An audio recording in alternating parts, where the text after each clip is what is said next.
UPSC prep lab, आपकी तैयारी हमारी जिम्मेदारी। क्या आप भी इसी बात में बिलीव रखते हैं कि दिल्ली एनसीआर में जो एयर पोल्यूशन है वो सिर्फ और सिर्फ स्टबल बर्निंग के कारण है? अगर आप ऐसा सोचते हैं तो इस वीडियो को ध्यान से जरूर देखें, क्योंकि यहां पे आपको यह समझ में आएगा कि गवर्नमेंट के पास अभी भी एक लॉन्ग टर्म विजन नहीं है दिल्ली एनसीआर के लोगों के लिए, एंड जिस वजह से हर साल लाखों लोगों की जान जा रही है। मेरा नाम विवेक शर्मा है। मैं यूपीएससी प्रेप लैब में environment, science and current affair का टीचर हूं। आज की इस वीकली इन्वायरमेंट सीरीज में हम बात करेंगे इंडो गैंगटिक प्लेन के अंदर दिल्ली एयर पोल्यूशन की। तो आइए विस्तार से समझते हैं कि इसके पीछे क्या रीजंस है। सबसे पहली चीज, अगर हम दिल्ली एनसीआर की बात करें या इवन एडजेसेंट स्टेट्स की बात करें, तो यहां पर पिछले कुछ सालों में जिस तरह से लोगों का लिविंग स्टैंडर्ड इंप्रूव हुआ है, तो इससे व्हीकुलर लोड इस एरिया में इंक्रीज हुआ है। अगर हम दिल्ली एनसीआर एरिया की बात करें तो लगभग यहां पर 3.3 करोड़ और आपके व्हीकल रजिस्टर हुए हैं, जिसकी वजह से जो पर्टिकुलेट मैटर खासकर 2.5 एंड 10 की कंसंट्रेशन है वो इंक्रीज हुई। तो ये ऑलमोस्ट 40% कंट्रीब्यूट करता है पर्टिकुलेट मैटर के लोड में। सेकेंड प्रॉब्लम जो आपको देखने को मिलती है, that is coming directly from construction. अब कंस्ट्रक्शन क्योंकि दिल्ली एनसीआर के एरिया में, आसपास के एरिया में एक्सपेंशन चल रहा है, तो इसकी वजह से पर्टिकुलेट मैटर 10 की ऑलमोस्ट 50% जो कंसंट्रेशन है वो सिर्फ ये अर्बन एक्सपेंशन और रोड की डस्ट की वजह से आती है कि प्रॉपरली इन्हें मैनेज नहीं किया जाता है इंडिया के अंदर। तीसरी सबसे बड़ी प्रॉब्लम रहती है कि दिल्ली एनसीआर के आसपास के एरिया में आज भी 41% लोग हमारे ऐसे हैं जो बायोमास या बायोफ्यूल का यूज कर रहे हैं, सॉलिड फ्यूल का यूज कर रहे हैं डेली कुकिंग के लिए। और ये भी कहीं ना कहीं पर्टिकुलेट मैटर और इवन जो पोल्यूटेंट है इनकी कंसंट्रेशन में इजाफा करता है। अब लास्ट बात यहां पे ये आती है कि भाई जो वेस्ट जनरेशन है, क्योंकि वेस्ट का ठीक से मैनेजमेंट नहीं होता, ज्यादातर हमारा वेस्ट लैंड फिलिंग के अंदर जाता है, तो हम 62 मिलियन टन वेस्ट हर साल जनरेट करते हैं और ये बर्न किया जाता है पेरी अर्बन एरियाज में, यानी अर्बन एरियाज के आसपास के स्लम्स में, जिसकी वजह से अर्बन एरिया में एयर पोल्यूशन की प्रॉब्लम आपको देखने को मिलती है। प्रॉब्लम आपकी एयर पोल्यूशन की है, बट इसके रिजल्ट इकोनॉमी पे भी देखने को मिलते हैं और लोगों की लाइफ पे भी। अब अगर बात की जाए लाइफ पे किस तरह का असर है, एक नॉर्मल इंसान जो एनसीआर एरिया में रह रहा है वो तकरीबन हर रोज की 20 सिगरेट पी रहा है, मतलब उसकी लाइफ एक्सपेक्टेंसी 10 साल से डिक्लाइन कर जाएगी। अगर बात की जाए कि यहां पर ये लगभग 20 लाख लोगों की प्री मेच्योर डेथ के लिए रीजनेबल है आपकी एक साल के अंदर। ये ग्लोबल बर्डन ऑफ डिजीज 2023 की रिपोर्ट का डाटा है, मैं कोई अपनी तरफ से नहीं कह रहा हूं। एडिशनली हम कितने लोगों की लाइफ को यहां पे खराब कर रहे हैं, आप ये देखिए। डिसेबिलिटी एडजस्टेड लाइफ ईयर की बात की जाए कि भाई कितने साल डिसेबिलिटी के कारण हमने खो दिए, तो लगभग 49 मिलियन डेज हम लूज कर चुके हैं ऑलरेडी। एंड इसमें अगर आप इस चीज को जोड़ दें कि जो लोगों को अस्थमा होता है, जिनके लीवर्स के अंदर, सॉरी लंग्स के अंदर इंफेक्शन देखने को मिलती है, ऑलमोस्ट 75% इसके पीछे रीजन ये स्मोक है जो आपके दिल्ली में फैला हुआ है। अब बात हुई वायरोलॉजी की, हेल्थ की, तो यहां पर इकोनॉमी भी कैसे पीछे रहे। तो इकोनॉमिक पॉइंट ऑफ व्यू से लगभग 36 बिलियन डॉलर का हमारी नेशनल जीडीपी का लॉस होता है due to health related problem और प्रोडक्टिविटी लॉस के कारण। अब 95 बिलियन डॉलर इंडिया के अंदर ऑपरेशनल कॉस्ट आपकी एनुअल बेसिस पे सिर्फ और सिर्फ इस पोल्यूशन की वजह से इंक्रीज हो रही है।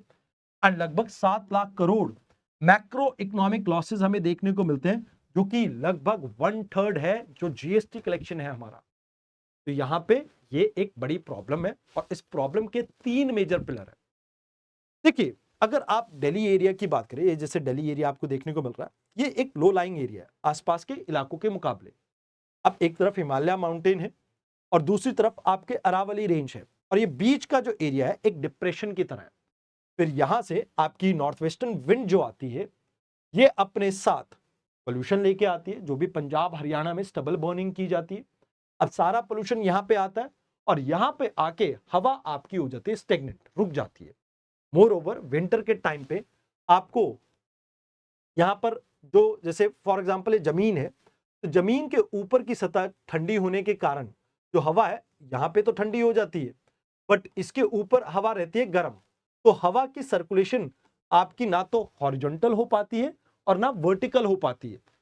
हॉरिजॉन्टल क्यों नहीं हो पा रही है और वर्टिकल क्यों नहीं हो पा रही है? क्योंकि यहां पे अगर आपकी गर्म हवा नीचे होती तो वो लाइट होके यानी हल्की होके ऊपर की तरफ उठती, जबकि यहां पर ऐसी कंडीशन नहीं देखने को मिल रही क्योंकि जमीन ठंडी है, उससे जुड़ी जो हवा है, जो उसके कांटेक्ट में हवा है, वो भी ठंडी हो जाएगी। तो ठंडी हवा कभी भी ऊपर की तरफ राइज नहीं करेगी क्योंकि वो भारी होती है। तो इस वजह से आपकी ये जो वर्टिकल जो सर्कुलेशन है यानी कन्वेक्शनल करंट्स जो है वो बंद हो जाते हैं। मोर ओवर दिल्ली का जो एरिया है के आसपास इलाका बड़ा ठंडा रहता है, तो यहां से आपकी हवा बाहर की तरफ या अंदर की तरफ ज्यादा मूव नहीं करती है, तो हवा आपकी स्टेगनेंट हो जाती है क्योंकि कोल्ड क्लाइमेटिक कंडीशन यहां पे देखने को मिलती है। तो इस वजह से यहां पर जितना भी पोल्यूटेंट है वो यहीं जम जाता है। देखिए मुंबई में और आसपास की कोस्टल सिटी जैसे चेन्नई में आपको सिमिलर सिचुएशन देखने को मिलती है, बट क्योंकि वहां पर लैंड ब्रिज और सी ब्रिज आपकी चलती है तो इस वजह से प्रॉब्लम इतनी ज्यादा नहीं होती है। अब यहां क्या समस्या देखने को मिल रही है कि देखो, एक बात है कि बेस एमिशन जो है व्हीकल से आ रहा है, कंस्ट्रक्शन से आ रहा है, इंडस्ट्रियल और वेस्ट से आ रहा है, ये एक प्रॉब्लम है। बट साथ के साथ जोग्राफिकल ट्रैप भी आपको देखने को मिल रहा है क्योंकि एरिया लैंडलॉक्ड है।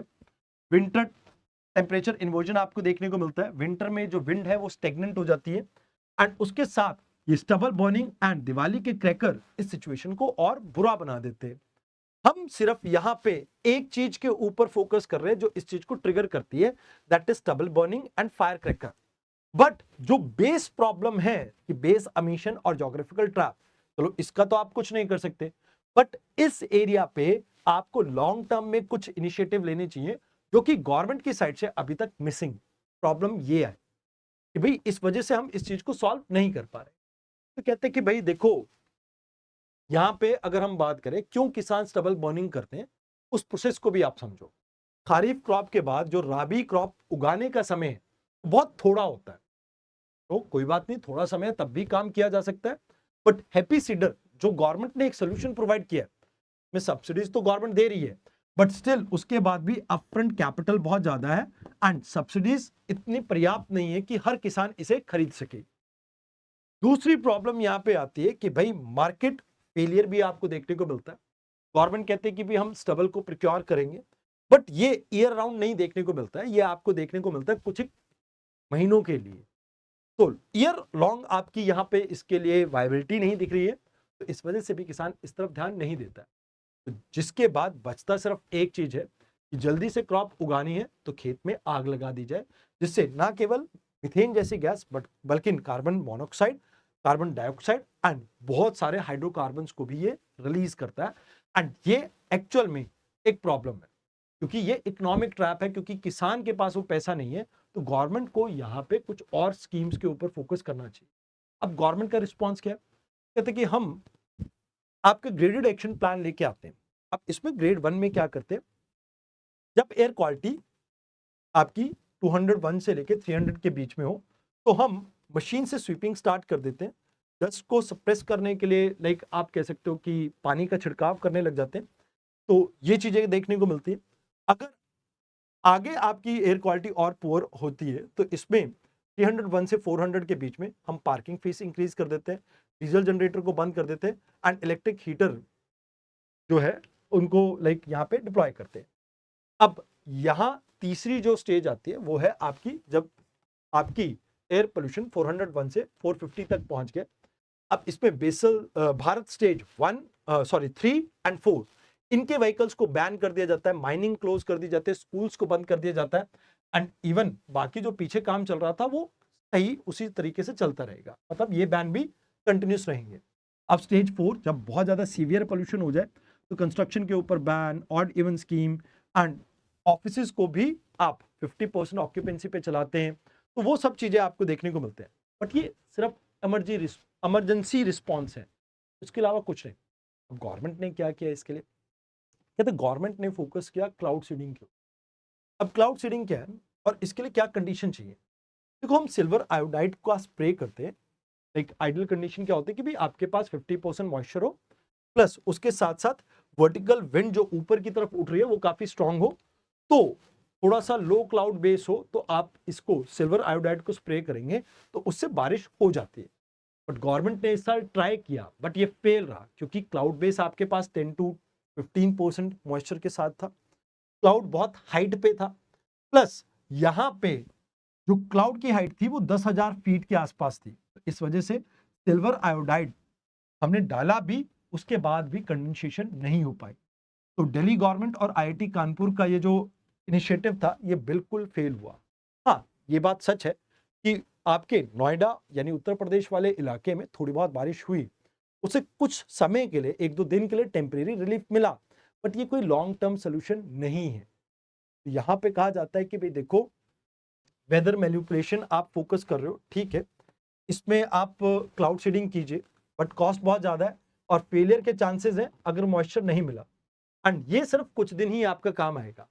बट यहाँ पे आपको एयरशेड मैनेजमेंट के ऊपर फोकस करना चाहिए, जहां पे आप इंटर स्टेट कोऑर्डिनेशन को बूस्ट करें, जैसे आसपास का UP, Rajasthan, Punjab, Haryana and even Delhi NCR जो एरिया है, इसके साथ आप इंटीग्रेटेड अप्रोच लेके चले। सेकंड चीज यहाँ पे कहा जाता है, आप ट्रैफिक मैनेजमेंट के लिए ऑड इवन स्कीम लेके आते हो, रिएक्टिव है, ठीक है, लोग इसे बाईपास करना चाहे तो 2 गाड़ियां ले लेंगे, एक ऑड नंबर पे एक इवन, तो बाईपास तो वैसे भी कर देंगे, जिनके पास पैसा है वो कर सकते हैं। तो ये टेम्परेरी है, इससे कोई फायदा नहीं होगा। आप इलेक्ट्रिक व्हीकल का इंफ्रास्ट्रक्चर इंक्रीज कीजिए, ग्रीन कॉरिडोर इसमें और लेके आइए, तो इससे आपको बेनिफिट मिलेगा। अब तीसरी चीज, डस्ट कंट्रोल के लिए वाटर स्प्रिंकलर्स यूज कर रहे हो, एंटी स्मोक गन यूज कर रहे हो, तो ठीक है, ओवर ऑन एन एवरेज अगर हम बात करें तो ठीक है, आप 1-2 दिन के लिए प्रॉब्लम को सॉल्व कर सकते हो, जब तक स्प्रिंकल करोगे तब तक ये प्रॉब्लम ठीक हो जाएगी। बट एक्चुअल में आपको जो कंस्ट्रक्शन एंड डेमोलिशन वेस्ट है उसको एंड टू एंड सोल्यूशन को इंश्योर करना होगा। आप परमिएबल ग्रीन बेल्ट को डेवलप कीजिए, जिससे ये प्रॉब्लम आपको कम हो। मतलब सबसे बड़ी प्रॉब्लम क्या है कि इंडिया के अंदर कंस्ट्रक्शन नॉर्म्स में जो स्टैंडर्ड्स हैं वो अभी भी वेस्टर्न कंट्रीज या बाकी कंट्रीज के मुकाबले काफी वीक है, तो वो एक प्रॉब्लम देखने को मिलती है। एग्रीकल्चर में आप फाइन लगा रहे हो, सब्सिडीज वगैरह दे रहे हो, बट अडॉक बेसिस पे दे रहे हो। बट यहाँ पे आपको सर्कुलर बायो इकोनॉमी को प्रमोट करना चाहिए, जैसे पूसा डिकम्पोजर को आप यूज कर सकते हो, बायोचार प्रोडक्शन के अंदर इसे यूज कर सकते हो, एंड इवन बायोगैस प्रोड्यूस करने के लिए भी आप इसको यूज कर सकते हो। कहते लास्ट में आपको एक पैराडाइम शिफ्ट के ऊपर फोकस करना होगा, जहां पर एयर शेड मैनेजमेंट के ऊपर आपका फोकस होना चाहिए। एंड इसके लिए अगर हम बात करें तो सबसे पहले हम स्टेट पोल्यूशन कंट्रोल बोर्ड की बात करें तो 60% वैकेंसी रेट है इनके पास। भैया आज की डेट में भैया ये अपने लोग ही नहीं है इनके पास खुद के कि वो ढंग से काम कर सके। एंड मोर ओवर उसके बाद जो पॉलिसी बनती भी है वो आइसोलेटेड मैनर में बनती है, कोई भी स्टेट आपस में क्या नहीं करती, कोऑर्डिनेट नहीं करती। तो ये एक बड़ी प्रॉब्लम है हमारे सामने। तो कहा जाता है कि भाई देखो, जो आपका commission for air quality management बनाया है, आप इसके पास रिएक्टिव पॉलिसी दे रहे हो, बट इसके साथ साथ इसे क्रॉस बॉर्डर फंडिंग आप प्रोवाइड कीजिए, ताकि इसे एक नोडल अथॉरिटी बना के आप इस पूरी बेल्ट के अंदर एयर क्वालिटी को मैनेज करने का काम इसे दे सके। कहते ऐसा नहीं है कि ये चीज ठीक नहीं हो सकती, London, Beijing and Los Angeles में आपको ये सेम चीज देखने को मिली है। जैसे लंदन में क्या हुआ, प्राइवेट जो व्हीकल्स है इनको रिस्ट्रिक्ट करने की कोशिश की और वो सक्सेसफुल हुए। अब दिल्ली में भी आप यही कर सकते हो, आप वार्ड वाइज पार्किंग मैनेजमेंट लेके आइए, जहां पे पार्किंग का टैक्स आप इंक्रीज कर दीजिए। यहां पे प्राइवेट कार अपने आप डिस्करेज हो जाएगी, 500 रुपए की पार्किंग एक दिन की पड़ेगी, तो लोग पार्किंग के चक्कर में कभी भी अपना व्हीकल लेके नहीं जाएंगे। बट इसके साथ साथ लोगों की हरासमेंट को रोकने के लिए आपको पब्लिक सर्विसेज को भी बेटर करना होगा, ट्रांसपोर्ट सर्विसेज को एंड टू एंड यानी लास्ट माइल कनेक्टिविटी तक आपको इंश्योर करनी होगी, अदरवाइज लोग सफर करेंगे एंड फिर आपको प्रॉब्लम होगी। देन यहां पे ये अगर हम मल्टी ईयर एक्शन की बात करें तो जैसे चाइना ने क्या किया था, रीजनल प्लान क्रिएट किया, मतलब जैसे हम पंजाब, हरियाणा, राजस्थान, उत्तर प्रदेश और लाइक दिल्ली जैसे एरिया को एक साथ लेके आए और इन्होंने लगभग इसमें कार्स के ऊपर एक कैप लगा दी कि भाई इससे ज्यादा कार हम बेचेंगे ही नहीं, और 35% ड्रॉप देखा इन्होंने पर्टिकुलर मैटर का 5 साल के अंदर। तो आप seasonal graded response action plan के ऊपर फोकस कर रहे हो, आप इसे लीगली बाइंडिंग कर दो एंड ईयर लॉन्ग इसको मल्टी ईयर आप कुछ टारगेट्स लो और उसके अकॉर्डिंगली इसको मैनेज करो। भाई एक्चुअल में जैसे चाइना ने किया सेम आप भी यहाँ पे इम्प्लीमेंट कर सकते हो। कहते हैं कि भी लास्ट में आप लॉस एंजलिस का भी एग्जांपल लीजिए, रीजनल एयरसेट अप्रोच इन्होंने बहुत अच्छे से इम्प्लीमेंट की थी, जहाँ पर वैली बेसिन में कुछ प्रॉब्लम्स आपको देखने को मिल रही थी। तो सेम यहाँ पर आप BS6 के जो नॉर्म्स है उसको ईयर लॉन्ग लाइक इम्प्लीमेंट करने का काम कीजिए। आप AI सपोर्ट लीजिए, इंटरनेट ऑफ थिंग्स का सपोर्ट लीजिए, जिससे आप इंडस्ट्रियल कंप्लायंस को भी आप इंश्योर करिए ताकि आपको ये प्रॉब्लम ना देखने। कहते कि भी देखो, अगर आपको वाकई में दिल्ली की प्रॉब्लम को हमेशा के लिए खत्म करना है, तो हमारा जो गोल है नेट जीरो को अचीव करना बाय 2070, 500 गीगावाट एनर्जी जनरेट करना रिन्यूएबल सोर्स से। तो यहाँ पे अभी हमारी जो कोल की डिपेंडेंसी है हमें उसको रिड्यूस करना होगा। बेस लोड अभी भी हमारा कोल के ऊपर डिपेंडेंट है, जो कि मोर देन 50% आज भी कोल जो हम लाइक यूज कर रहे हैं अपने एनर्जी जनरेशन में, इसको हमने थोड़ा कम करना होगा, इसके ऊपर हमारा फोकस करना होगा। देन सिविक इंफ्रास्ट्रक्चर हमें क्रिएट करना पड़ेगा। म्युनिसिपल सॉलिड वेस्ट मैनेजमेंट के लिए हमें कैसे इसका सेग्रीगेशन करें, कैसे इसे वेस्ट टू एनर्जी में कन्वर्ट करें, ये हमें सोचना होगा। बिकॉज अगर आज नहीं हमने ये किया तो आने वाले समय में इस समस्या का हम कभी समाधान कर भी नहीं पाएंगे। लास्ट में ये कहा जाता है कि भाई सर्कुलर एग्रोनॉमिक्स को आप प्रमोट कीजिए, जहाँ पे क्रॉप रेजिड्यू को कैसे बायोचार में या कमर्शियल बायोगैस में या आप स्टबल बर्निंग लूप के थ्रू, जैसे वो प्रोसेसिंग एक चीज हो सकती है जिसमें कोल पावर प्लांट में आप इसको साथ में बर्न कर सकते हो, वैसी चीजों के ऊपर आप फोकस कीजिए ताकि प्रॉब्लम काफी हद तक आपकी ठीक हो सके। और यहाँ पे जो स्टेट बोर्ड्स हैं उनको ये चाहिए कि भाई वो कैसे गवर्नेंस के अंदर रियल टाइम गवर्नेंस को प्रमोट कीजिए। इसके अंदर AI को आप यूज कर सकते हो, इसके अंदर आप लाइक इंटरनेट ऑफ थिंग्स का इस्तेमाल कर सकते हो, ताकि जो ओवरऑल मैनेजमेंट है, गवर्नेंस का काम क्या है कि जो इंडस्ट्रियल पोल्यूशन है उसको भी कंट्रोल करना, व्हीकलर पोल्यूशन को भी कंट्रोल करना, कंस्ट्रक्शन के पोल्यूशन को भी कंट्रोल करना, उसको मैनेज करने के लिए you have to be having a proper monitoring, और उसके लिए आपको टेक्नोलॉजी की हेल्प लगी। लास्ट में ये कहा जाता है कि भाई भारतीय संविधान के अंदर आर्टिकल 21 यानी आर्टिकल 21 हमें राइट टू लाइफ प्रोवाइड करता है। सुप्रीम कोर्ट ने कहा कि भाई ये मैंडेट है कि आपको हेल्दी इन्वायरमेंट मिलना चाहिए, और ये आपका फंडामेंटल राइट है। More over sustainable development goal की बात करें तो गोल 3 हेल्थ का है, गोल 7 आपका क्लीन एनर्जी का है, गोल 11 आपका सस्टेनेबल सिटीज का है। तो इसको तभी आप कर सकते हैं, इसको तभी आप अचीव कर सकते हैं जब आप एयर पोल्यूशन को कम करेंगे। तो अब एयर पोल्यूशन सिर्फ एक मेट्रोलॉजिकल एक्सीडेंट नहीं है, ये एक स्ट्रक्चरल चॉइस है। आपके आने वाले समय में किस तरह से आप एक्ट करते हैं ये इसके ऊपर डिपेंड करेगा। इसमें एनवायरमेंटल गोल में आपको पब्लिक हेल्थ के मैंडेट को इंक्लूड करना होगा। अगर आप ऐसा नहीं करते तो इसमें लाखों लोगों की जिंदगी को नुकसान होगा। आई होप आपको आज की डिस्कशन समझ में आई हो। अब दिल्ली एयर पोल्यूशन के पीछे अगर कोई आपको कहे कि सिर्फ किसान जिम्मेवार है, तो किसान नहीं, और बहुत से ऐसे फैक्टर्स हैं जिसको हम निग्लेक्ट कर देते हैं, बट एक्चुअल में वो क्रूशियल फैक्टर है इस सब चीजों के लिए। आज के डिस्कशन में इतना ही। मैं विवेक शर्मा आपसे विदा चाहूंगा। तब तक के लिए आप लाइक, शेयर एंड कमेंट कर देना इस वीडियो पे आपको क्या पार्ट अच्छा लगा, और ऐसी कौन सी टॉपिक है जो आप मुझे चाहते हैं कि मैं कवर करूं आपकी एनवायरनमेंट की स्टडीज में। तो do let me know. Take care everyone.